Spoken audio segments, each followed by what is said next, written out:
Boa tarde a todos e todas. Vamos dar início, então, às últimas apresentações da mesa da tarde de hoje, justificando a ausência da professora Edna Brennan, que por motivos particulares não pôde estar presente. Então, nós teremos como primeira, já agendado também, né, como primeira apresentação, a professora Cláudia Buccheroni Guerra, da Unirio, com o trabalho Por que estudar a dimensão iconológica de I.B. Warburg na ciência da informação? Professora Cláudia, seja bem-vinda, com a palavra. Boa tarde a todos, todes. Antes de começar minha fala, eu preciso explicar por que eu comecei a estudar I.B. Warburg. A minha pesquisa de doutorado é sobre fotografia digital e eu sempre trabalhei com as questões filosóficas e ontológicas da fotografia. E em um determinado momento eu percebi que, de uma certa forma, o modo de se fazer fotografia, o modo de se compor uma imagem fotográfica, ela herda muito da pintura renascentista.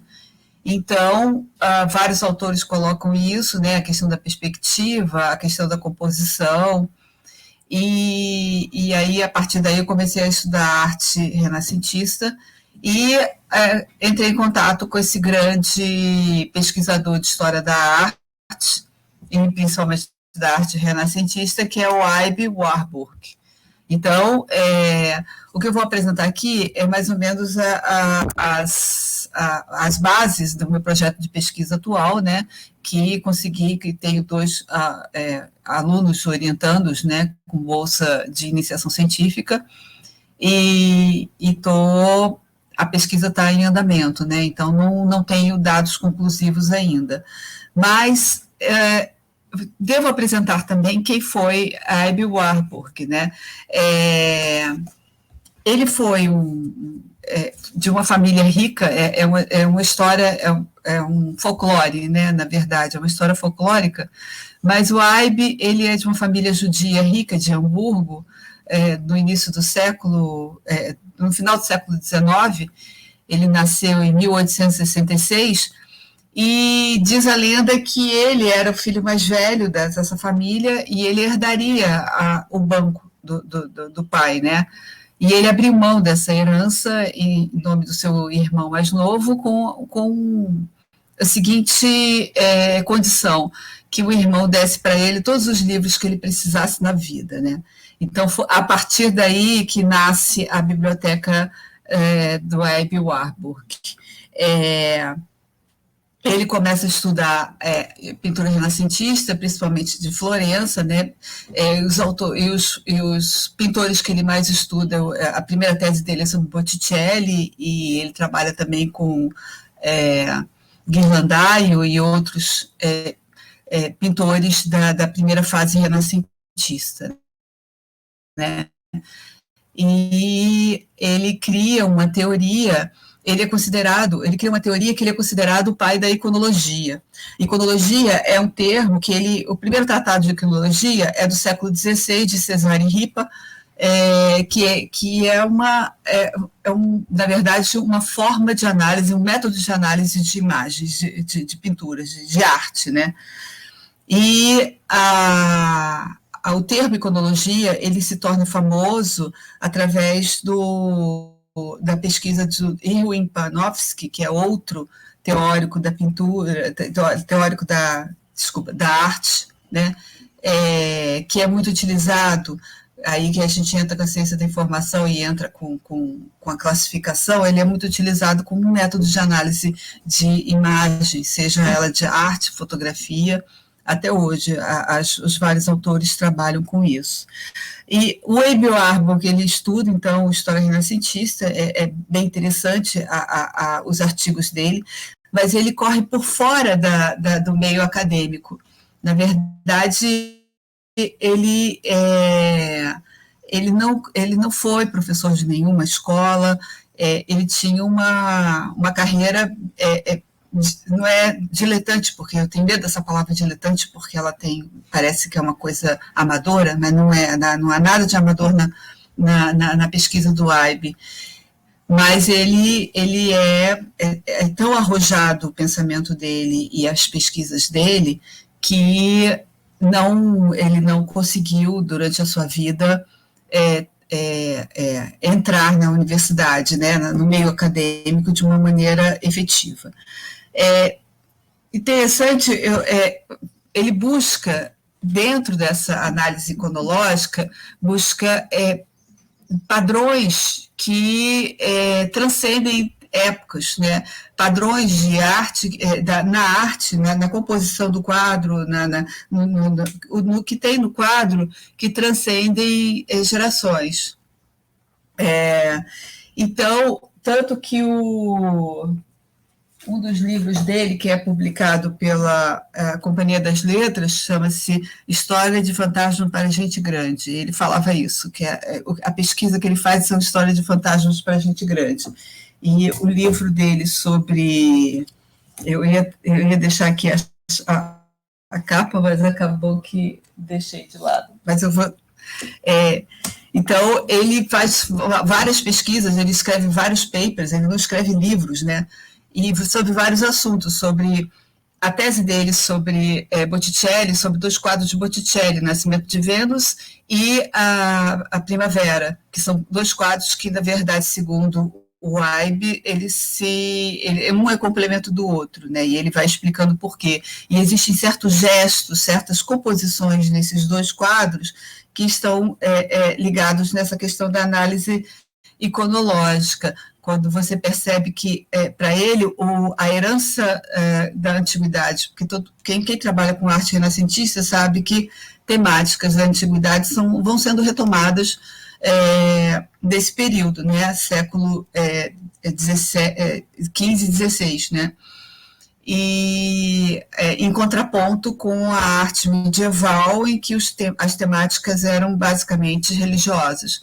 Então, essas temáticas pagãs, essas temáticas da antiguidade, é um clichê, né, na análise da arte renascentista, dizer que o Renascimento, né, pegou trouxe de volta temáticas mitológicas e antigas. Mas, para ele, o que é mais importante é o movimento, é o gesto, e isso está envolvido na iconologia, que, segundo ele, vou fazer uma citação aqui, né, de um dos autores que mais trabalhou com Ibe Warburg, né, um dos autores modernos, né, que é o George de Huberman, e que ele diz assim: precisará para o historiador da arte de hoje, a iconologia é uma disciplina magistralmente constituída por Erwin Panofsky, mas só que o Panofsky vai voltar para uma outra vertente, né? E que é o mais utilizado hoje em dia, né? Como explicação dos símbolos visuais do Ocidente. E essa explicação, ela vai, segundo Panofsky, ela vai se dá através de uma contextualização, de um contexto, talvez de você trabalhar com o simbólico e tudo. Mas o que entende Warburg era bem diferente. A decifração simbólica, para ele, apenas uma etapa. O que mirava era uma interpretação sintomal. Ele trabalha com a ideia de sintoma. Então, o que é o sintoma? Através de suas imagens, suas crenças, seus continentes escuros, seus resíduos, seus deslocamentos de origens, seus retornos ao recalque. E aí a gente percebe que, na verdade, o Panofsky tem muita influência de Freud, né? Foi influenciado por Freud.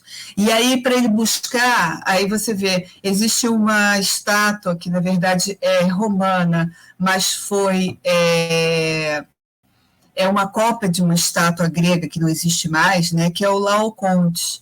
O que é o Laocoonte? Laocoonte era um troiano que quando a cidade de Troia recebe o cavalo, aquela história mítica do cavalo de Troia, né? Que os gregos presenteiam os troianos com o cavalo de Troia, que na verdade dentro do cavalo tem uma série de soldados que quando esse cavalo entra na cidade de Troia, eles conseguem destruir a cidade, né?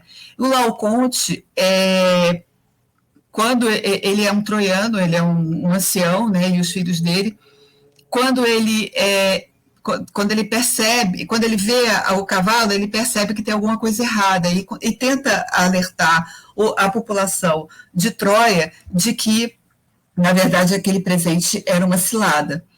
Só que Atena, que era a padroeira, né, dos gregos e que estava ajudando os gregos, que ela faz? Ela lança um feitiço e uma serpente que, nesse momento, ataca o Laocoonte e os filhos dele e mata a família toda do Laocoonte. Então, tem uma estátua sobre isso.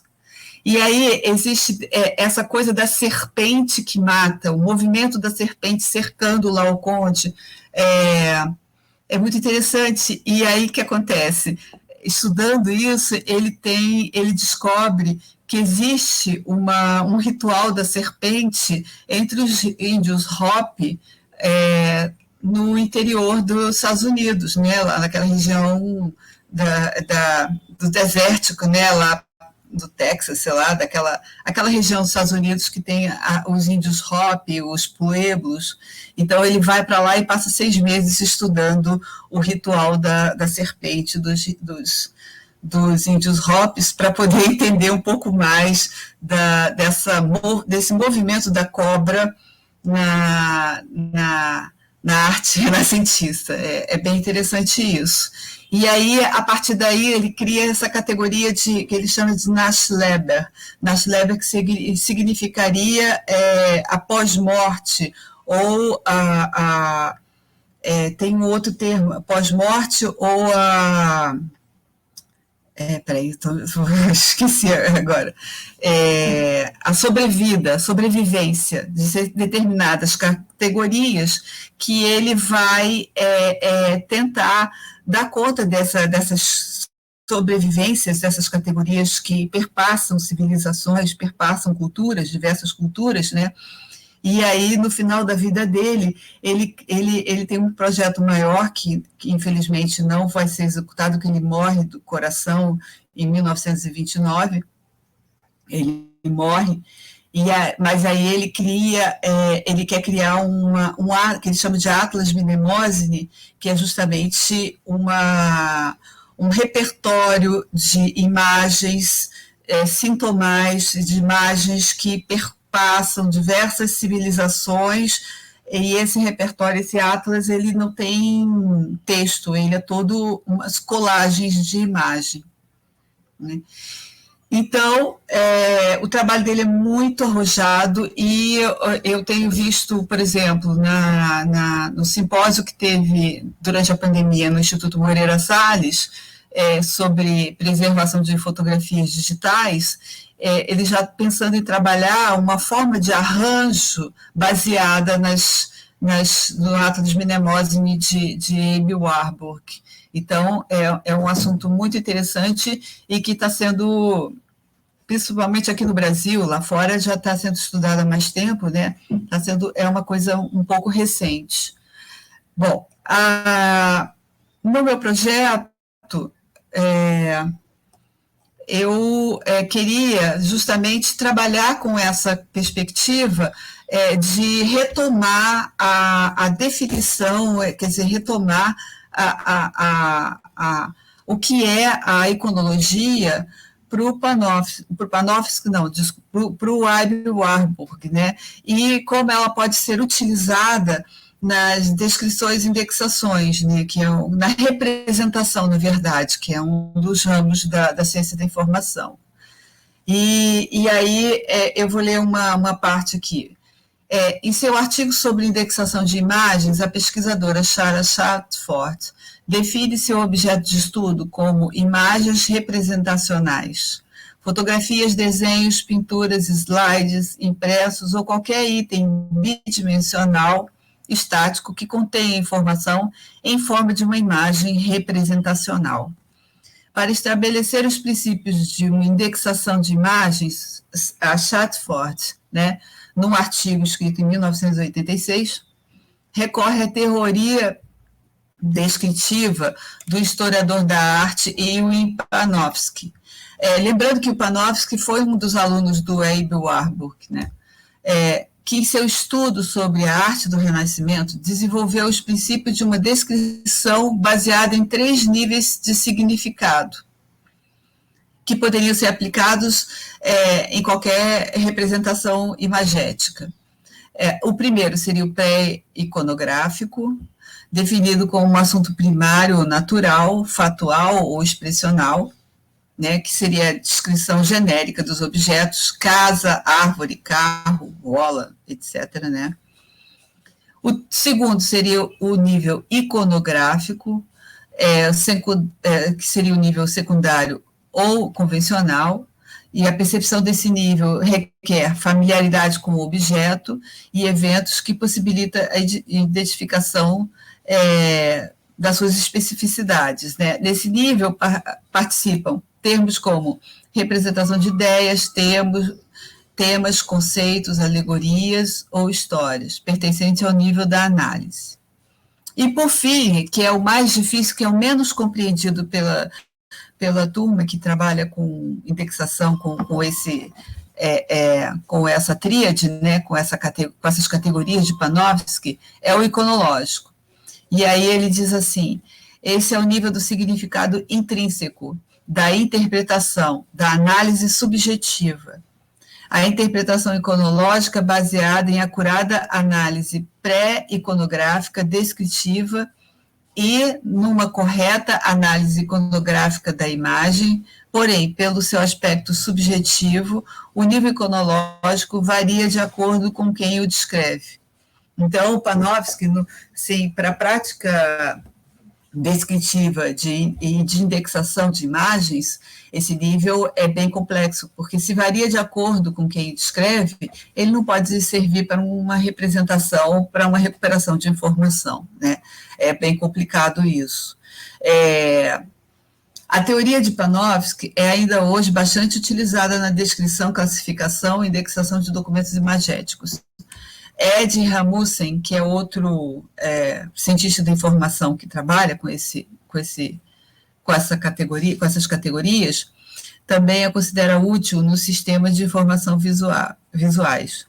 Tais sistemas proporcionam aplicações amplas nos diversos campos de saber cultural, educacional, científico, comercial, legal ou médico. Para Rasmussen, coleções de imagens até recentemente eram considerados valiosos recursos, mas de difícil acesso devido à limitação em termos de duplicação e reprodução. Com a tecnologia digital, a replicação de imagens se tornou relativamente fácil. Seria um novo estágio do processo de reprodução tecnológica descrita por Benjamin em seu conhecido texto, a obra de arte na era da sua reprodução técnica. Como teoria estabelecida e validada por diversos pesquisadores da arte e da representação de documentos visuais, o sistema triádico de análise de Panofsky é bastante conhecido e aceito. No entanto, pouco se conhece na área da documentação sobre o pai, que seria considerado o pai da iconologia, que é o Abbe Warburg.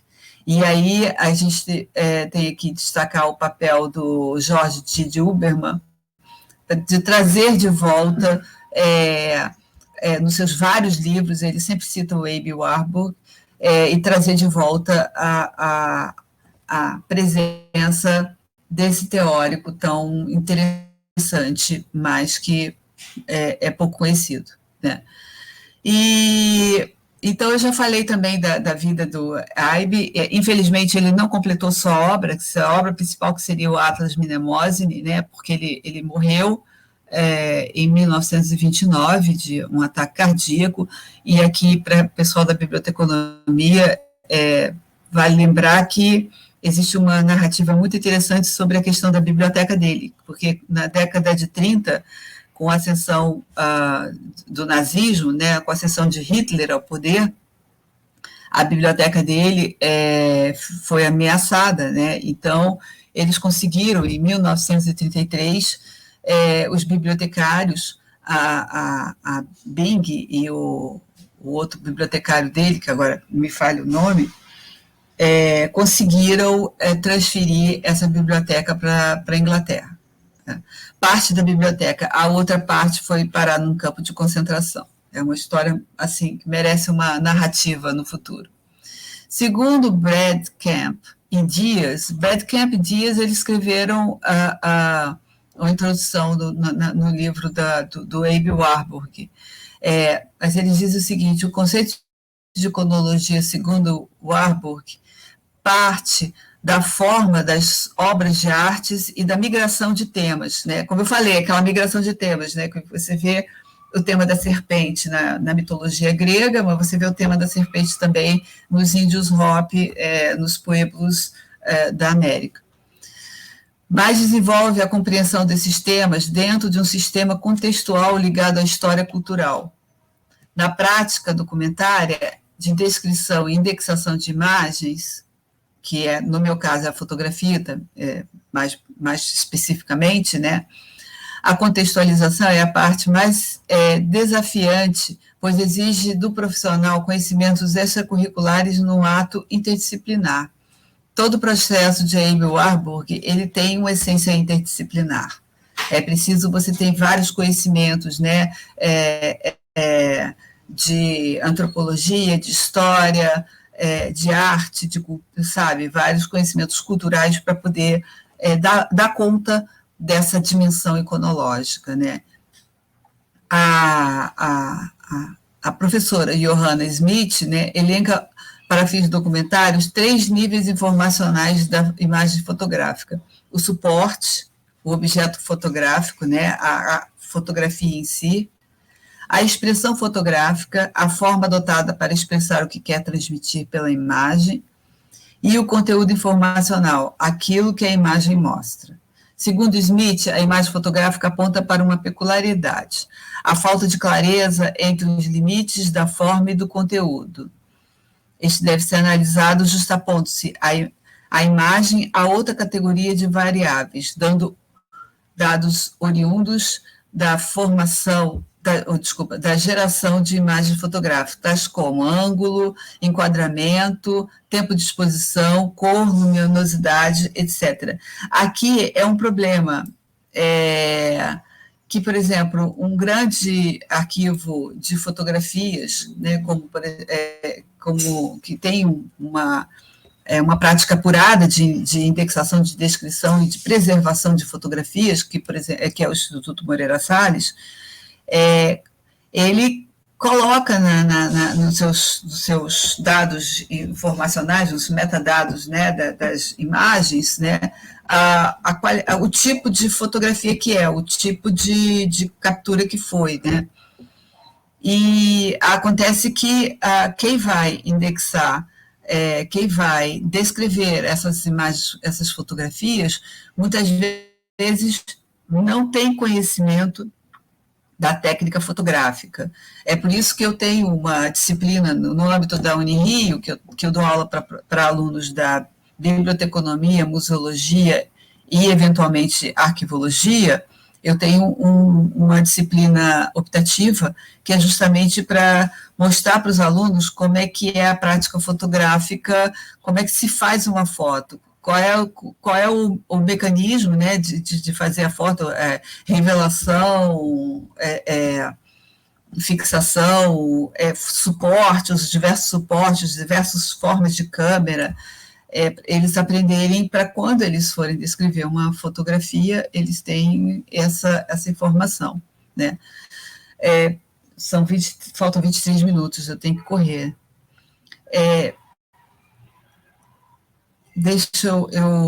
Bom, voltando ao conceito de iconologia, eu vou pular um pouco, porque essa parte de fotografia é um pouco grande. Voltando ao conceito de iconologia, desenvolvido como parte do método tripartido de análise das obras de arte de Ilya Panofsky, ele é muito utilizado no campo da documentação. Tem a Miriam Manini, que é uma pesquisadora brasileira, Sarah Chatford, Johannes Smith, também brasileiro, Rasmussen, que são os mais famosos, né? No entanto, Panofsky, ao tentar adaptar esse conceito de seu mestre, Aby Warburg, deixou a margem para interpretações por vezes vagas, que podem criar imprecisões no processo de descrição das imagens, quando se adota o método tripartido. Citamos, por exemplo, a frase, isso está no livro do Panofsky, quando ele define o que é define seu método de análise, né, tripartido, um sintoma de algo mais que se expressa numa variedade incontável de outros sintomas e interpretamos suas características composicionais e iconográficas como evidências mais particularizadas desse algo mais. E você vê que ele está utilizando aqui palavras que são muito utilizadas pelo Aby Warburg, que é sintoma. É uma das palavras. A descoberta e interpretação desses valores simbólicos, que muitas vezes são desconhecidos pelo próprio artista e podem até diferir enfaticamente do que ele conscientemente tentou expressar. Então, é o objeto que se poderia designar por iconologia, em oposição à iconografia. Então, o Panofsky, na verdade, nessa frase, ele está recorrendo ao pensamento do Aby Warburg, e só que ele não consegue dar conta disso. Diz o próprio Didi Huberman que o Panofsky não entendeu a iconologia no sentido do warburgiano, né? Mas isso aí seria uma fofoca, digamos assim.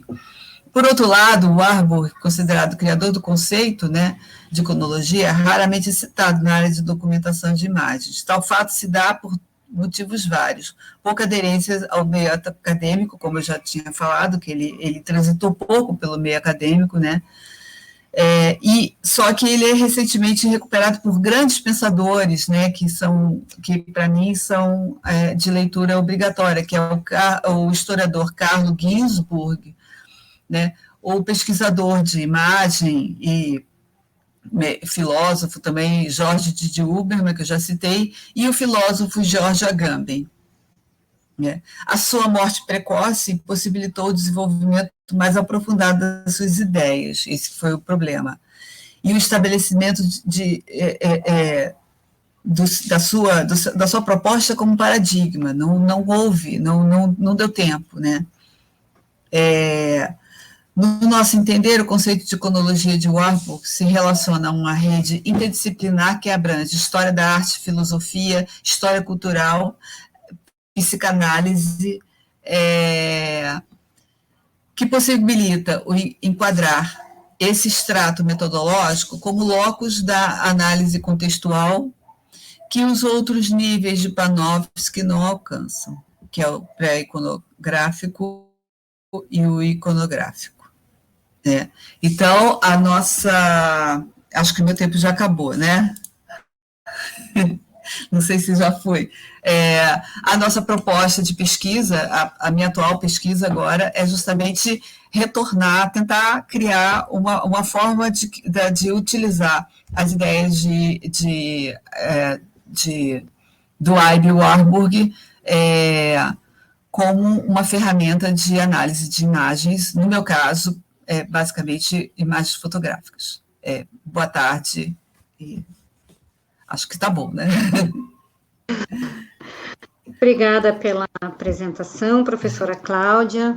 Passamos, então, neste momento, para a segunda e última apresentação desta mesa, que fica a cargo do professor Jackson da Silva Medeiros, da Universidade Federal do Rio Grande do Sul, da URGS, e tem como título uma reflexão sobre a economia da atenção em tempos de Covid-19. É com o senhor, professor, por favor. Muito obrigado, Mari. Bom, boa tarde a todos e a todas. É sempre uma satisfação me fazer presente no Colóquio Habermas e de Filosofia da Informação, esse ano, claro, virtualmente. Bom, eu dei início a um novo projeto de pesquisa que tem como título Entre Discurso e Identidade, uma investigação teórica e metodológica sobre o consumo de informação pornográfica em mídias sociais. Compreendendo a pornografia de uma maneira muito genérica e seguindo uma ideia de Jorge Leite Júnior, como todo tipo de produção escrita, musical, plástica ou audiovisual que seja voltada para um mercado próprio e que tenha como principal objetivo a obtenção do lucro econômico através da excitação de seu público consumidor.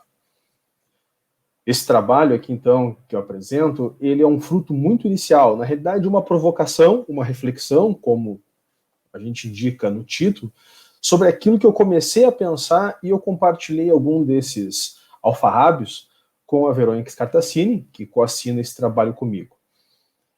Nesse momento, então, a gente busca extrapolar as limitações de uma situação latente e vamos excluir, depois a gente vai alterar esse título na própria versão final do trabalho que vai ser publicada. Então a gente exclui apenas a temporalidade relativa à Covid-19.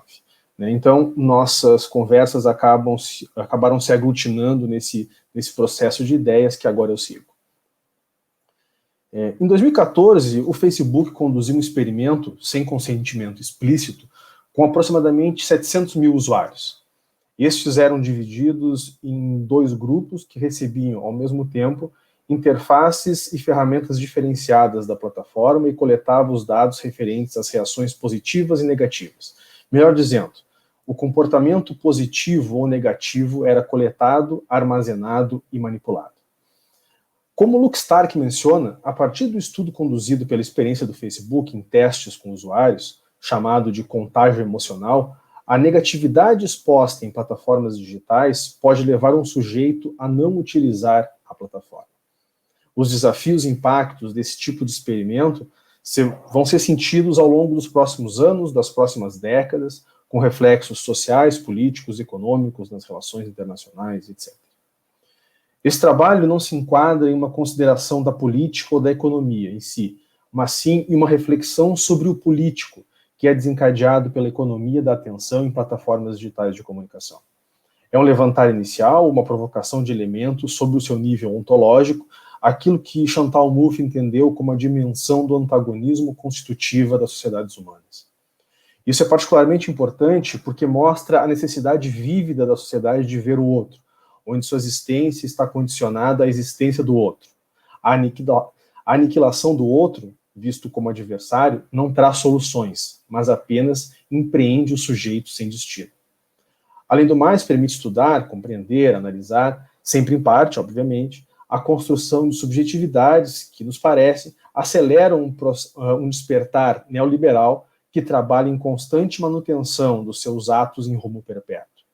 Assim, o que intentamos é uma exploração analítica dos efeitos, um olhar sobre a construção e manutenção de sistemas simbólicos que emergem pela discursividade do neoliberalismo enquanto construto político, principalmente quando guiados a partir de plataformas digitais de comunicação, onde petabytes de informação são coletados e manipulados.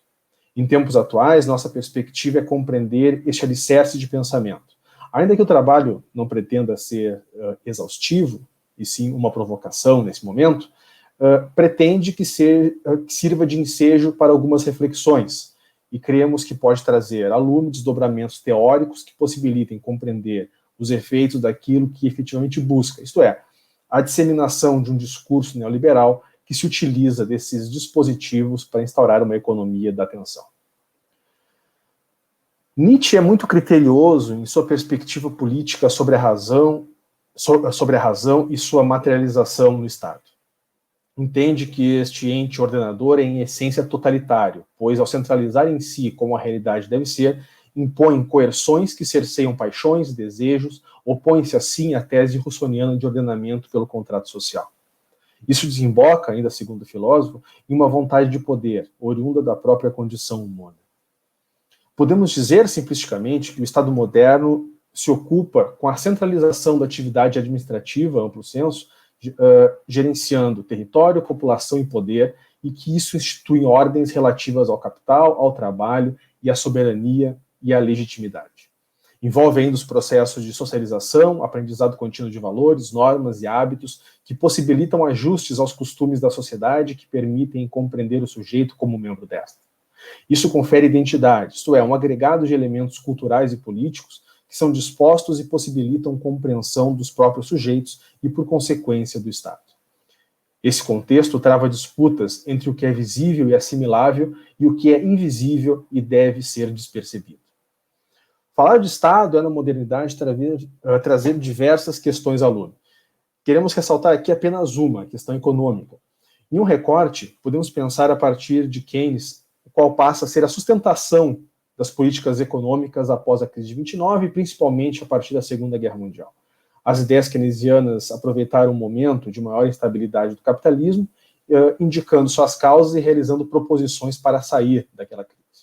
Suas ideias se fundaram basicamente no esgotamento do liberalismo e recolocaram o Estado como agente efetivamente participativo no ideário econômico. Nas décadas de 1960 e 1970, com o aumento do desemprego e da inflação mundial, desequilíbrios fiscais, queda de arrecadação de impostos e crise do petróleo, as receitas que suportavam os custos sociais assumidos pelo welfare state despencaram, acarretando a falência dessa política econômica. Nesse fundo, entre posições políticas e econômicas, sobressai a ideia conservadora do liberalismo clássico, alinhando a perspectiva neoliberal. Ainda que tenhamos problemas com a definição, o neoliberalismo apresenta, segundo Andrade, duas explicações. Uma diz respeito à mercadorização, dando origem a formas de acumulação por espoliação através da privatização dos modelos de gestão e de exploração do trabalho, e outra pensa o fenômeno da economization, explicado pela promoção não apenas da expansão dos mercados per se, mas do modelo de mercado, com a difusão da concorrência afetando a vida fora do próprio mercado. Dardot e Laval deixam claro que a instauração neoliberal se concentra para além da análise que o próprio Karl Marx faz em relação ao capitalismo. Enquanto Marx observava a relação de dominação pelo capital, existe a dominação extracapital, através de coerção e onde a mudança pode ocorrer através das palavras e das coisas. Mesmo que isso seja um processo complicado, devido ao complexo econômico que interfere na ordem política, o neoliberalismo pode ser definido como um conjunto de discursos, práticas e dispositivos que determinam um novo modo de governo dos homens segundo o princípio universal da concorrência, segundo Dardot e Laval. Parece-nos claro que, mesmo tratando de uma expressão econômica, essa questão é apenas um elemento da rede, onde, na verdade, sua sustentação é discursiva. Como mostra Gilbert, a tópica neoliberal essencial continua sendo a eficácia. Diretamente ligada ao papel hegemônico dos matemáticos na economia, ela reativa a busca individual e sem restrição pelo lucro da doutrina liberal e se traduz concretamente por uma exigência de rentabilidade a curto prazo que produz efeitos sociais e ecológicos diretos. Isso leva, ainda citando Gilbert, a um deslocamento que é realizado pela esfera econômica para a esfera social, política, midiática, entre outras, explorando as razões discursivamente construídas naquela para uma imposição nestas. Essa construção do neoliberalismo, imposição política, já foi mostrada de maneira singular por Michel Foucault, permitindo que a coloquemos não apenas na ordem do capital, na ordem econômica, mas na ordem do discurso, atuando, por exemplo, através do marketing. Está também na ação do e sobre o corpo e a mente, fabricando um sujeito que se considera e é considerado empreendedor de si mesmo, um sujeito em constante projeto, concorrente com outros projetos, em um mundo onde isso é incentivado. Aqui nos orientamos, então, pela busca de sentido, aquilo que materializa nossas relações sociais e que muitas vezes delegamos ao outro, naquilo que projetamos ou ainda naquilo que nos falta. Já que o outro não é hoje fisicamente acessível, não está presente no corpo a corpo, mas está materialmente colocado nas mídias, principalmente as chamadas sociais, reverberadoras e por atuação de algoritmos, produtoras de discursos potentes que circulam por dispositivos estrategizados. Esses dispositivos se organizam em seu próprio regime como a ponta Deleuze, como se mostram, como se escondem, como se organizam na criação, distribuição, enfim, no gerenciamento de suas próprias forças. As linhas de fuga se aproveitam do próprio desequilíbrio que criam. As crises criadas são automaticamente sustentadas por um discurso retroalimentado que não se fecha e acaba deslocando categorias que antes poderiam estar estabilizadas. O sentido desperto do dispositivo é, assim, a seleção, o agrupamento e a disseminação de potenciais conjuntos informacionais capazes de estatuir latentes ações de informação tomadas como verdadeiras. As ações que são instauradas pelos dispositivos não podem ser consideradas ao acaso, por eventualidades, mas devem ser pensadas pela razão justificada do regime de verdade. Constituir uma nova ordem das coisas é criar um novo regime que esteja validado e reconhecido pelo regime atual. Há de se passar por uma alteração de sentidos daqueles que cercam o regime para que o novo seja o atual. Podemos pensar nesse sentido o discurso envolto por esses dispositivos, como uma potência de persuasão ideológica que dispõe uma série de elementos, aparatos, mecanismos atuantes sobre a condição do corpo e a mente daqueles que devem aceitar uma imposição simbólica. O discurso neoliberal se utiliza muito bem dessa premissa, comprometendo os sujeitos à sua visão de mundo, inclusive, quando preciso, escondendo-a. O mundo passa a ser uma visão que deve ser compartilhada, onde as práticas neoliberais atuam como naturalizadas. Vemos aqui um processo de naturalização do acontecimento, onde o discurso que o descreve, ou melhor, fabrica o acontecimento, age como fundante, inquestionável. O sempre foi assim e que deve ser conservado, quando, no entanto, é moldado pelas práticas políticas que constrói o que entendemos por social. Ocorre o que Gilbert chama de manipulação dos quadros primários, excluindo as possibilidades outras, deixando à vista apenas os enquadramentos naturais, evidenciando-se apenas os certos, neutros, os inevitáveis. Gilbert lembra algo importante: o lugar e potência das emoções. Estas são responsáveis pela adesão às ideias que são discursivamente possibilitadas. Chantal Mouffe também lembra disso quando, ao buscar fundamentação em Canet, fala da relevância do reconhecimento da paixão como questão fundamental do político. Embora os autores não aprofundem a questão, isso é ainda mais visível quando se nota a instabilidade, como relata a própria autora, da fronteira entre o social e o político, implicando, pela própria característica da instabilidade, uma necessidade de excluir. Assim, o poder mobilizador partilhado e evidente do discurso se coloca como intransponível para aquele que é afetado, compondo a sua realidade. Ou seja, falamos de um tipo de mascaramento do aparato ideológico, apresentando-o como racional. Nesse sentido, está próximo àquilo que Bourdieu compreendeu como hábitos. Isso é, uma incorporação dos discursos dominantes que vão conformando os sujeitos e relações sociais a partir da aprendizagem e da capacidade de coordenar as ações humanas e gerenciá-las sem que haja imposição explícita. Isso abre um grande campo, o próprio corpo, o próprio sujeito, como um espaço de exposições. Mas devemos atenção ao alerta de Mouffe. Para a teórica política, são falsas as premissas de um mundo em que a condição nós-ele se dá como superada. No entanto, parece-nos que seu complemento, dado pela autora, não condiz com a condição discursiva desses elementos. Ela segue: aqueles que compartilham essa visão certamente não compreendem a verdadeira tarefa que a política democrática tem diante de si.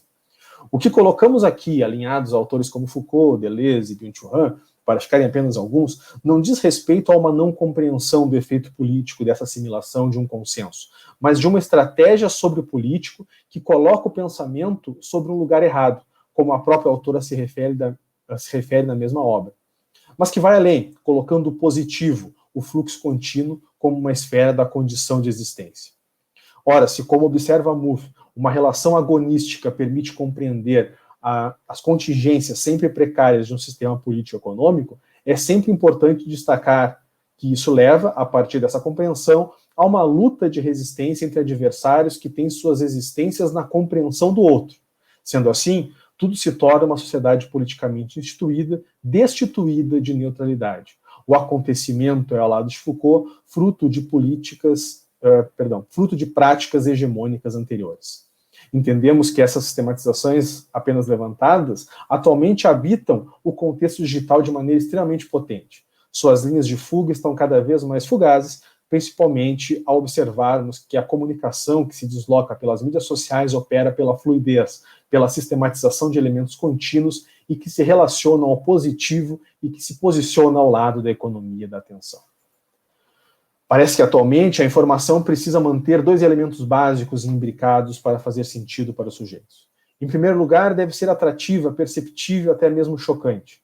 Em diversos casos, manchetes assumem, para um público ávido e acostumado à rapidez dos portais de notícia, e principalmente das mídias sociais, o caráter da própria notícia. A leitura da manchete, que produz sentido por si só, desencadeia uma onda avassaladora que obriga portais de notícia a explicar que, além dos erros de redação jornalística, a ideia do título ou da manchete era chamar a merecida atenção para um caso. Quem se importaria com o conteúdo se o título é chocante? O segundo elemento é o sentimento. Este, diretamente ligado ao primeiro, se conduz pela melhor maneira de fazer com que alguém tenha uma espécie de empatia com a informação. Para que isso seja minuciosamente feito, nada mais justo que não iniciar pela informação propriamente dita, mas com a pergunta: o que o sujeito X quer saber? Para entender o que X gosta de ler, ouvir, sentir, o que mais o toca, uma boa maneira é coletar informações vindas desse próprio sujeito. Nada melhor que um ambiente controlado como a internet, em especial as plataformas digitais de comunicação para que isso ocorra. As redes e as mídias são presentes on-life. Os corpos, as ações, as relações estão lá e aqui, presentes, materiais, deslocam-se em smartphones, smartwatches, computadores, tablets, nas redes que alimentam e se alimentam de interação constante, 24 horas por dia, 7 dias por semana. Ainda que o consumo se dê de maneira privada, subverte a oferta, agindo como um produto de conduta positivada o tempo todo. Além disso, o fenômeno advém daquilo que Han chamou de sociedade da transparência, ou seja, a necessidade de exposição de tudo e de todas, na difícil tarefa de compreender a esfera privada e pública. Para Han, o privado deixa de existir. Tudo deve ser exposto, explorado, convertido em positividade, em produto e em consumo. Aqui está o prazer. A informação é, por esse viés, pornográfica. Dessa forma, os corpos, as mentes, sofrem processos de subjetivação que desencadeiam o consumo não só de bens físicos, estes seriam a última forma de consumo. Sofre-se pressão e processos de articulação para que o consumo seja informacional. Esse consumo é discursivamente criado para que funcione com a maior precisão com um intuito persuasivo, tornando-o ser um efeito dos discursos mais variados.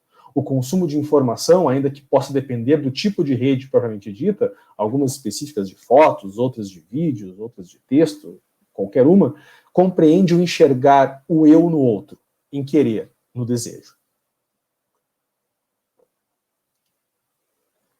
Falamos aqui de instauração de desejos que se baseiam em algoritmos, códigos que, por definição, compreendem o que e como algo deve ser realizado, instruções lógicas, encadeadas para tomada de decisão e controladas sobre procedimentos que devem acontecer. Isso atua como um tipo de predição que vai condicionar desde os sistemas de recomendação que parecem adivinhar objetos relacionados àquilo que gostamos, ou ainda fazer-nos pensar sobre nosso interesse em algo que nunca antes tínhamos imaginado. As plataformas digitais de comunicação se colocam dessa maneira como estruturas de vigilância. Vigilância do comportamento, de uma sociedade disciplinar, biopolítica, de controle, de cansaço, apenas para nomear Foucault, Deleuze e Han. Mas mais do que isso, mais do que aglomerados societários politicamente delimitados e vigiados, estamos envoltos em ciclos de informação que comportam um silencioso e alargado espaço de controle através da coleta, armazenamento e manipulação do que nem percebemos, agindo inclusive de maneira simbólica. A economia da atenção se reveste de preceitos neoliberais, aqueles mesmos que a cria, onde existe desequilíbrio entre o que há de informação disponível na rede e aquilo que é humanamente processável. Pelo contrário, há uma extrapolação desse sentido. O sujeito, então, ele é transformado em experiência, não apenas experiência enquanto constituidora do sujeito, da sua formação, da sua compreensão de mundo, da sua socialização, mas sim é experienciado enquanto objeto para que seja possível mapear os seus hábitos, os seus comportamentos. Ou seja, somos, a partir do nosso comportamento mapeado, o insumo e o produto, colocados como aquilo que Deleuze nomeou de individuais, a digitalização dos nossos gostos, retroalimentando-nos com esse objeto mercantilizado da nossa própria atenção e de nosso tempo de navegação, com o objetivo de estimular, racionalizar e controlar a atenção. Estamos falando, em termos gerais, de uma gestão realizada por algoritmos que são capazes de coletar, armazenar e manipular dados sobre as condições, preferências de uso de plataformas, bem como agir sobre esses dados para que os ambientes sejam propícios à contínua utilização por parte dos sujeitos. O tempo que um sujeito fica logado numa plataforma permite o controle de suas ações, daquilo que ele vê, ou melhor, daquilo que ele consome enquanto informação, enquanto conhecimento, enquanto posições de vida, enquanto informação para tomada de decisão. Desde o tipo de jogo que irá acessar até mesmo a posição política que vai assumir baseado em informação. Somos constantemente incentivados, movidos a algo que nos precede, a algo internamente instaurado ou a algo já assumido sem disposições externas, mas controlado por agenciamentos motivacionais internos. Esses processos nos fazem empreendedores de nós mesmos, buscadores constantes de alcançar um fluxo que não é mais o mundo globalizado, neoliberal, mas é nosso. As plataformas digitais de comunicação acentuam esse processo, como uma coleta de dados como nunca, instaurando sentimentos de positividade, onde a negação seria o contrário daquilo que é requisitado a nós.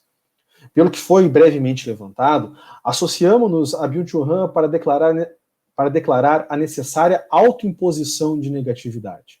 Uma negação impositiva do proativismo neoliberal, permitindo que esta negatividade altere o estado da positividade, do hiperfluxo. A orientação deve agir contra os estímulos constantes e intrusivos, percebendo a positividade e permitindo a sua superação.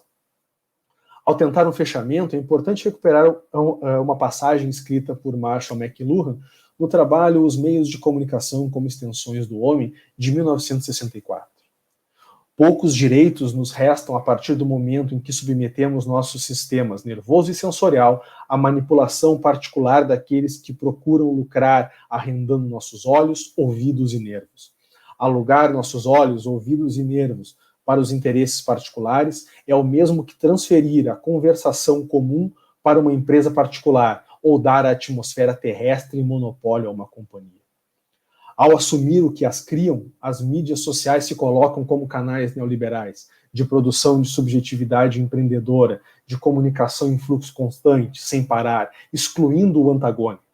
Ao fazer isso, exclui qualquer possibilidade do negativo, pois o próprio negativo não entra na discussão, no debate. Ficam apenas fluxos considerados normais, pouco questionados, que escalam a compreensão sobre o sujeito, possibilitando jogar com o seu eu empreendedor em um jogo constante de atenção. É importante termos em mente, para finalizar, o que Chantal Mouffe destaca. Toda ordem hegemônica é passível de ser desafiado por práticas anti-hegemônicas, isto é, práticas que tentarão desarticular a ordem existente para instalar outra forma de hegemonia. Parece importante pensarmos, então, as estruturas de comunicação em ambiente digital em prol de um futuro democrático e da própria espécie, trazendo no agonismo, diferentemente daquilo que o neoliberalismo e seus dispositivos buscam implantar, um antagonismo que exclui a negatividade. Muito obrigado. Muito obrigada a você, professor Jackson, pela interessante fala. Está aberto, então, o espaço para questionamento do pessoal que está assistindo pelo YouTube. Nós temos aqui já uma questão do Joel para a professora Cláudia, em que ele diz: grato pela comunicação, Cláudia, a produção iconológica tem suas raízes na história do cristianismo ortodoxo. Não é fruto da produção moderna. Quais as influências desta corrente teológica em Abe? Eu acho que o nome é parecido, mas Abe, na verdade, o Abe, ele era judeu, né? E ele meio que rompe com o judaísmo, né? Na pesquisa dele. A sua definição de iconologia, ele não vai buscar ela no cristianismo ortodoxo. Ele vai criar uma nova abordagem com esse nome iconologia. Ele está preocupado com outras coisas, né? E a pesquisa dele vai bem que eu esqueci de falar, né? Na verdade, que a obra máxima dele é a renovação da antiguidade pagã. Então, a pesquisa dele, ele vai trabalhar com a antiguidade pagã. Ele não vai trabalhar com a iconologia de cunho cristão, né? Então, buscando nesse movimento do paganismo, sintomas, né, que ele chama de sintomas, né, de permanências, que ele chama de Nachlebens, né, que perpassam, não é a mesma coisa que o arquétipos, né, não são os arquétipos do... Esqueci o nome agora, daqui a pouco eu vou lembrar. Não é análise arquetípica, não. É uma análise de sobrevivência de determinados aspectos, de determinadas formas que perpassariam toda uma cultura. Então, ele não trabalha com a iconologia. Na verdade, a análise dele passa pouco por questões apesar dele ele analisar obras de artes em igrejas, com temáticas cristãs, principalmente guirlandaio, ele não trabalha com esse princípio da iconologia ortodoxa.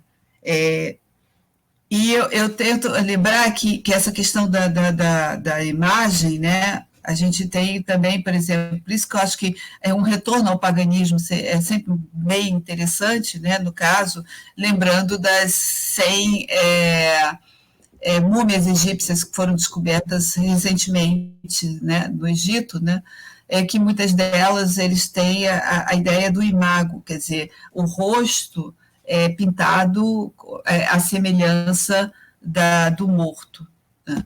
Então, o Abe Warburg ele vai trabalhar nessa linha. Então, por isso que ele acha que tem conexões com senão, se ele for trabalhar com essa iconologia ortodoxa, não daria esse espaço para estudar, por exemplo, os índios Hopi, ou tem um artigo maravilhoso dele nesse livro da Antiguidade Pagã, sobre o horóscopo de Lutero. A obra dele é bem ampla e é bem curiosa, é bem interessante, né? É bom de ler. E é engraçado que eu tenho uma leitura muito...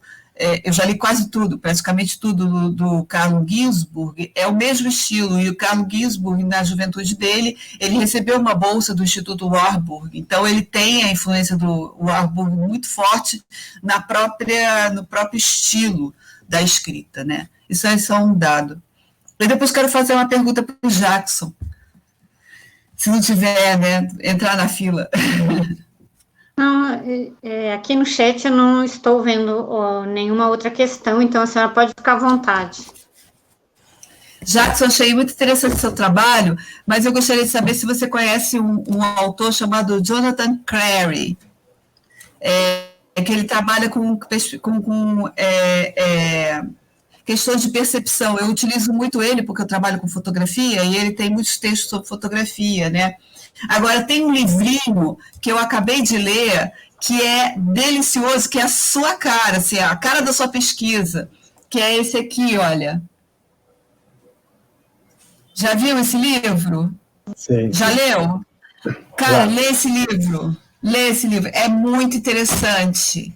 É justamente essa questão das redes, mas a parte que ele fala sobre a última fronteira do capitalismo será dominar o sono, né? Porque as pessoas, quando dormem, não consomem. Ele fala isso, as pessoas, quando dormem, não consomem. Então, ele tem que... A última fronteira do capitalismo vai ser dominar o sono. As pessoas não dormirem para consumir mais. É interessantíssimo. Eu acho que eu posso explicar por que embora conheça, eu não me utilizo do Crary, porque eu acho que o sono já está superado. É basicamente isso. Quando a gente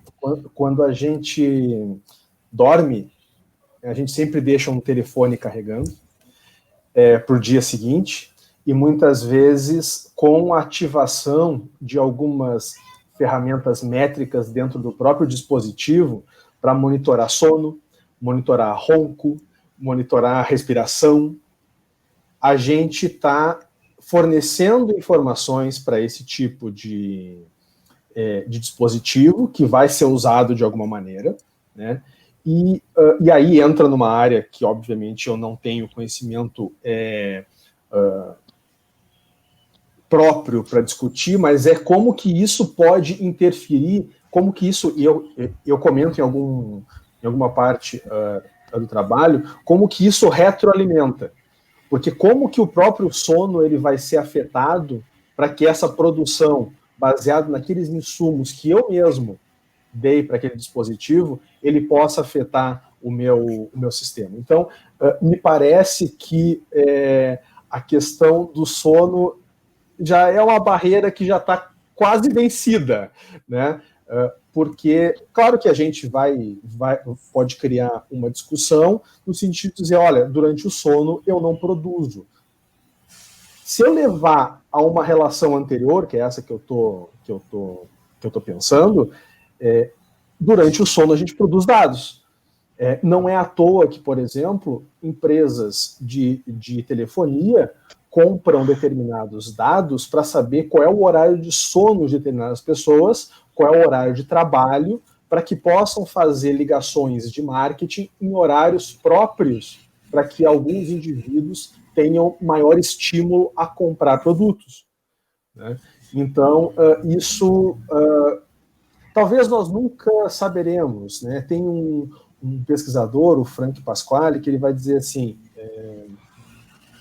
em algum momento ele vai dizer, olha só, a gente pode querer escrutinar esses algoritmos que fazem essas coisas de maneira direta, no código disso, e não vai dar certo, porque esses algoritmos eles estão manipulando dados e gerando outros dados, além de que seriam milhares e milhares de linhas.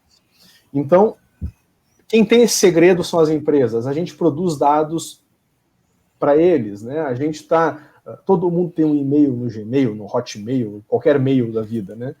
E não é de graça, a gente tem essa percepção que é de graça, né? Então, o que está se criando, o que está se fabricando, que tipo de sujeito está se fabricando, qual é a subjetividade que está sendo colocada?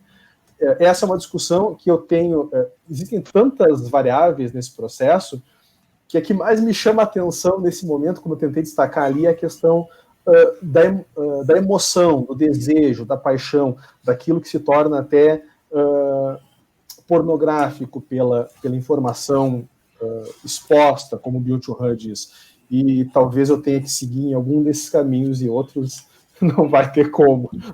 Não vou ter tempo de vida para isso. É verdade. É interessante. Então, o pessoal no chat ali está meio comentando, assim, fazendo umas contribuições, professor Jackson. Fernando Amaral, por exemplo, diz que sem contar a colonização do inconsciente pelo consumismo, quando se sonha com algum objeto do mercado, né, ofertado pelo mercado. A Eugênia diz que é uma insanidade.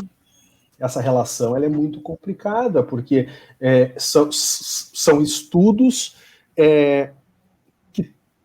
que vão extrapolar a nossa, entre aspas, condição de vida, a nossa condição de sono, onde basicamente a gente estaria tranquilo numa cama, relaxando durante um período de tempo, e na realidade nós estamos produzindo e sendo instigado em algum momento, até durante o dia, para que isso reflita no sono e a gente se torne mais produtivo no dia seguinte. Talvez algum estudo teria que ser levado até para um grau mais médico, digamos assim, né, psicológico, para ser estudado isso. Então, eu colocaria para você, professor Jackson, já que se tem esse diagnóstico, temos o diagnóstico, você está falando sobre, está apresentando seu estudo, sua pesquisa sobre, mas e prognósticos? Teríamos algo? A vontade de dizer é só piora. Mas sabe que, tentando fazer uma analogia aqui, e tentando buscar a ideia do Byung-Chul Han de que a saída para isso é impor a negatividade. Né? Negatividade porque o Byung-Chul Han diz, então, que nós estamos positivados, sempre elevados à concorrência, vindo dessa construção neoliberal, e que a gente precisa se impor um alto freio. Ele usa, por vezes, a expressão negatividade ou, por vezes, a expressão contemplação. A gente precisa de tempo de contemplação. Né? A gente não tem mais tempo para isso. né? Porque o mundo cobra, a gente se cobra, e está tudo atrasado, e existem prazos, etc. Tem só para fazer uma caricatura disso, tem uma série muito famosa, que é Stranger Things, e o delegado, não sei se é delegado, se é xerife, acho que é o xerife Hopper. Xerife Hopper. Ele tem uma cena que é maravilhosa, que ele entra lá na delegacia e não sei qual é o cargo daquela mulher, mas é como se fosse a secretária dele, e começa a entregar um monte de papel para ele, um monte de coisa para ele fazer de manhã, e ele diz: manhãs são para contemplação e café.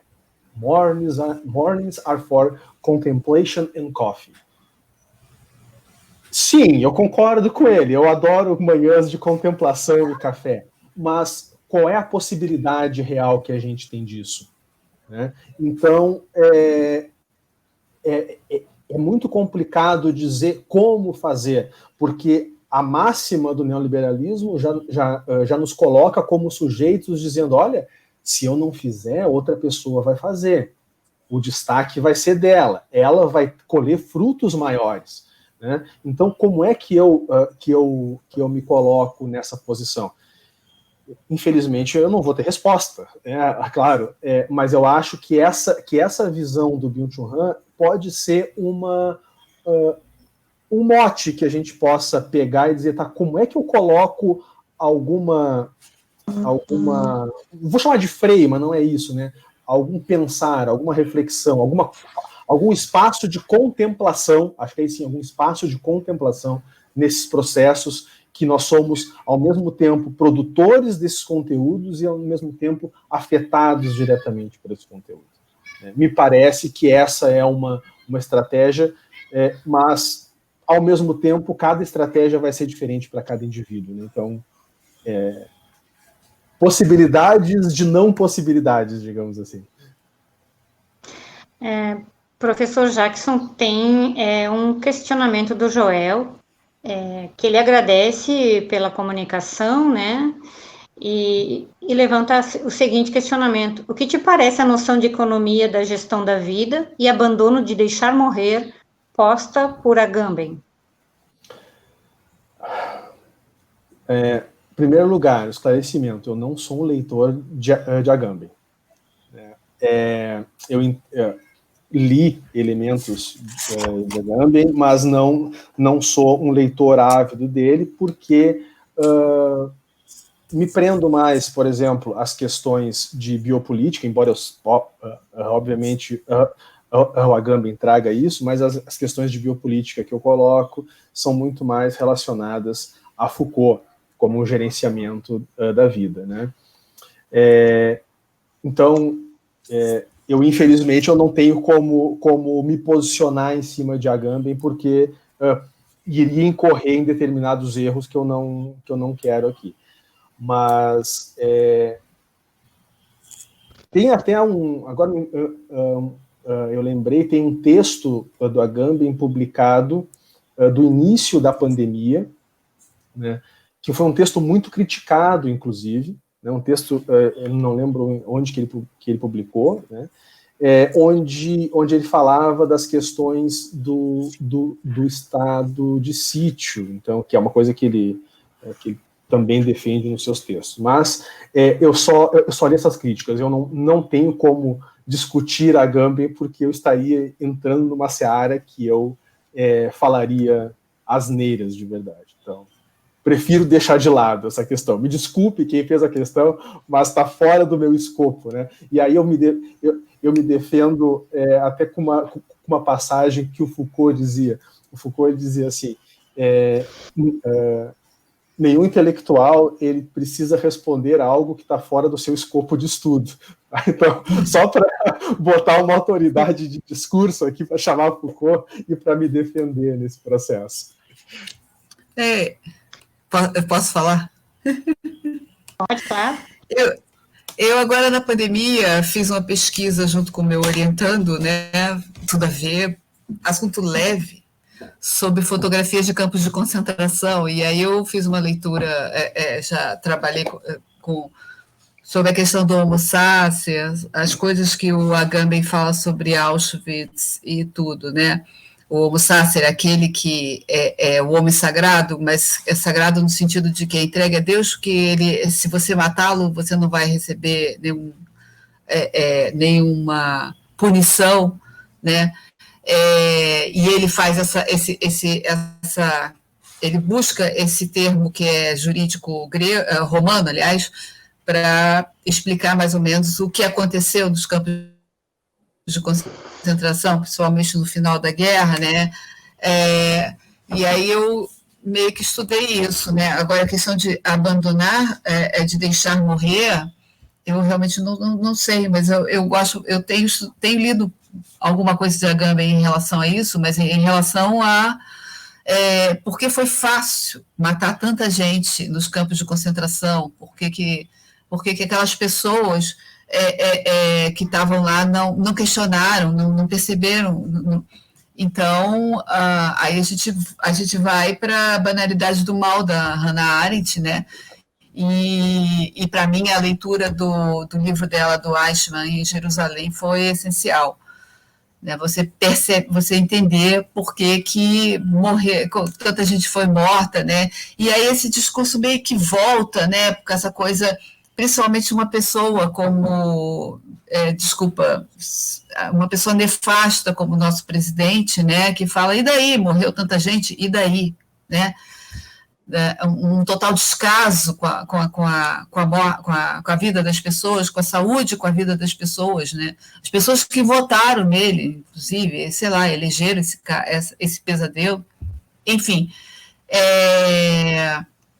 eu acho que a pandemia, de uma certa forma, ela vai mudar talvez esse texto do Agamben sobre o Covid eu não li, não, mas talvez eu, como historiadora, que a minha formação é história, como historiadora, a gente percebe que as análises muito recentes ao fato, às vezes, complica a coisa, né? A gente precisa de um certo afastamento temporal para poder compreender, porque a partir do afastamento temporal existem as consequências, né? E os desenrolarem das coisas, como é que as coisas vão acontecer. Mas, de qualquer maneira, essa questão da doença, da morte, isso com certeza vai haver leituras e interpretações e novas abordagens interessantes no sentido de contribuição para o conhecimento, né? Porque é ruim de qualquer maneira, né? Mas eu acho que essa ideia do Homo sapiens de que não importa a morte dessas pessoas nesses estados governados por presidentes de extrema direita, né? Como o nosso caso, como o caso do Trump. Trump também deu uma leitura, né? A fala dele, o discurso dele é sempre de desprezo, né? à situação. Então, eu acho que falta ainda, talvez o Agamben tenha sido criticado por conta disso, foi muito recente, a gente precisa pensar mais um pouco nisso. É isso. Aqui no chat, apenas o Joel colocou para o professor Jackson que ele mencionou Agamben porque você citou na sua fala, mas não tem nenhum outro questionamento. Então, quer falar alguma coisa, professor Jackson? Não, é isso. Eu fiquei pensando, na realidade, sobre a citação do Agamben. Na realidade, eu falei sobre a biopolítica. Talvez seja isso que tenha dado essa interpretação, porque eu falei da biopolítica pensando no Foucault, né? E o Agamben fala exatamente da questão biopolítica. E acho que é esse que é o grande mote dos congressos, né? É não apresentar um trabalho fechado, porque agora eu posso dar atenção ao texto e deixar isso claro que eu estou falando da biopolítica do Foucault especificamente lá. E que o Agamben, no livro dele, ele até fala que ele quer continuar, ele quer complementar a ideia de biopolítica do Foucault, que também tem influência da Hannah, né? Sim, sim, sim. Arendt. Eu sou um suspeito para falar, porque Foucault, eu não sou religioso, mas se eu fosse, eu teria um Deus e seria Foucault, né? Foucault diz que o que ele faz é uma caixa de ferramentas, né? O que cada um vai pegar depois e fazer com essa caixa de ferramentas é um construto de cada um, né? Então, acho que é super válido se a gente pegar aí o próprio Deleuze se torna um comentador maravilhoso do Foucault, o Byung-Chul Han, Ernesto Laclau, Stuart Hall, todas as pessoas que pegaram essa caixa de ferramentas do Foucault e trabalharam bastante. Judith Butler, né? Então, acho que é esse o caminho mesmo, né? Isso é muito interessante. Então, ficamos por aqui, né? Eu agradeço muito a presença de vocês e as excelentes contribuições da mesa. E amanhã temos mais um encontro. Estão convidados. Estaremos aqui. Ok, tá certo. Obrigada. Até logo, boa tarde a todos e a todas. Boa tarde a todos, obrigado, Clóvis, né, por organizar mais esse evento super bacana. E boa tarde. Tchau, tchau. Muito obrigado, pessoal. Tchau, gente. Tchau. Boa noite.